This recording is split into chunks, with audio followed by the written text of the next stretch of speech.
किसी आदमी के घर किसी भी वक्त कोई ईडी जा सकती है, सीबीआई जा सकती है, उसको डरा सकती है, धमका सकती है। और यदि ये लोग बीजेपी में चले जाएंगे तो उनके साथ कोई कार्रवाई नहीं होगी।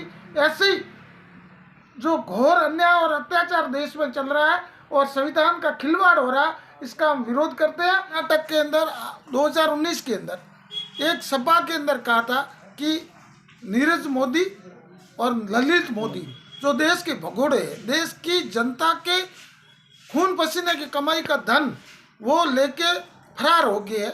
और मोदी जी को रेफेल के अंदर इनका क्या है, इसके बारे में उन्होंने कहा कि इसमें भ्रष्टाचार हुआ है। तो इसके कारण ही उन्होंने कोर्ट में किसी आदमी ने मुकदमा दर्ज कर दिया और फिर उसी आदमी ने उसी मुकदमे को स्टे कर दिया।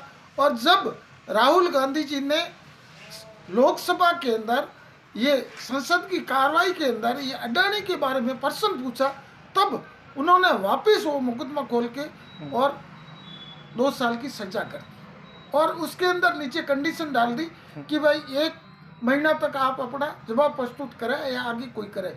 उससे पहले 22 का फैसला आया और 24 के अंदर लोकसभा के माननीय अध्यक्ष महोदय ने राहुल गांधी जी की सदस्यता समाप्त कर दी, सांसद की।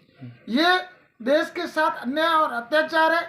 आज देश के अंदर महंगाई, बेरोजगारी, भ्रष्टाचार और देश की संवैधानिक संस्था ईडी है, सीबीआई है और इनकम टैक्स है, इसका दुरुपयोग करके पूरे देश के अंदर भय का वातावरण है।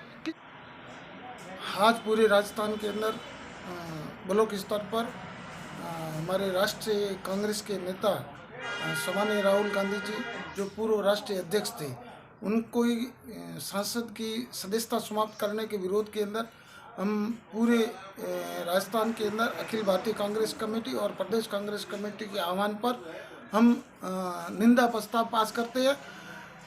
माननीय राहुल गांधी जी ने अडानी के बारे में संसद के अंदर प्रश्न पूछा, कहा कि अडानी जी के और माननीय मोदी जी की क्या संबंध है और अडानी जी के कंपनियों के अंदर जो 20,000 करोड़ रुपए लगे हुए हो वो पैसे किसके हैं और विदेशों के अंदर जो भी अडानी जी को काम मिल रहे हो उसके अंदर मोदी जी के साथ क्या संबंध है, मोदी जी साथ में जाके इनको क्यों दिला रहे।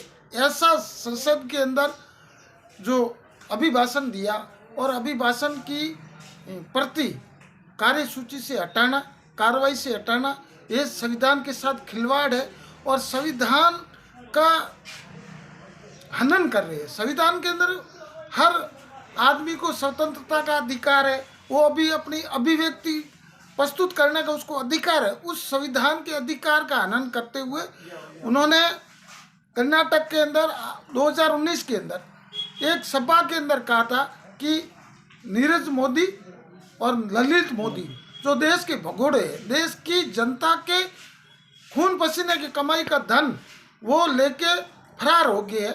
और मोदी जी को रेफेल के अंदर इनका क्या है, इसके बारे में उन्होंने कहा कि इसमें भ्रष्टाचार हुआ है। तो इसके कारण ही उन्होंने कोर्ट में किसी आदमी ने मुकदमा दर्ज कर दिया और फिर उसी आदमी ने उसी मुकदमे को स्टे कर दिया।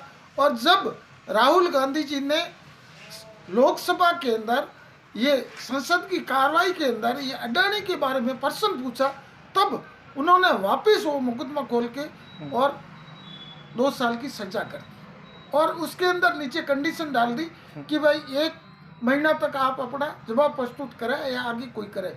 उससे पहले 22 का फैसला आया और 24 के अंदर लोकसभा के माननीय अध्यक्ष महोदय ने राहुल गांधी जी की सदस्यता समाप्त कर दी, सांसद की।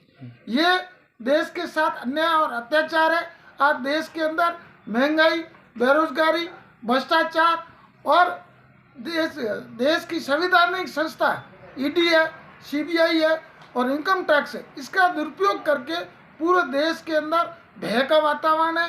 किसी आदमी के घर किसी भी वक्त कोई ईडी जा सकती है, सीबीआई जा सकती है, उसको डरा सकती है, धमका सकती है। और यदि ये लोग बीजेपी में चले जाएंगे तो उनके साथ कोई कार्रवाई नहीं होगी।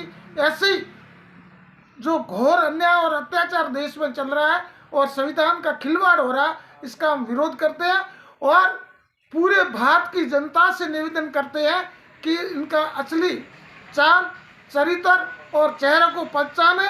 ये राजगद्दी के लिए किसी हद तक जा सकते हैं।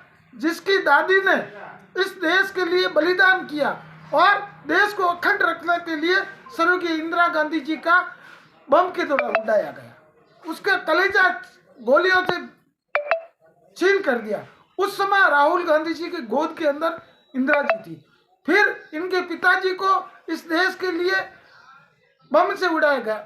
उनकी औलाद के साथ ये देश में ये हो रहा है, अन्याय हो रहा है। वो देश आपके खुद के लिए नहीं कर रही, देश की जनता के लिए कर रहे।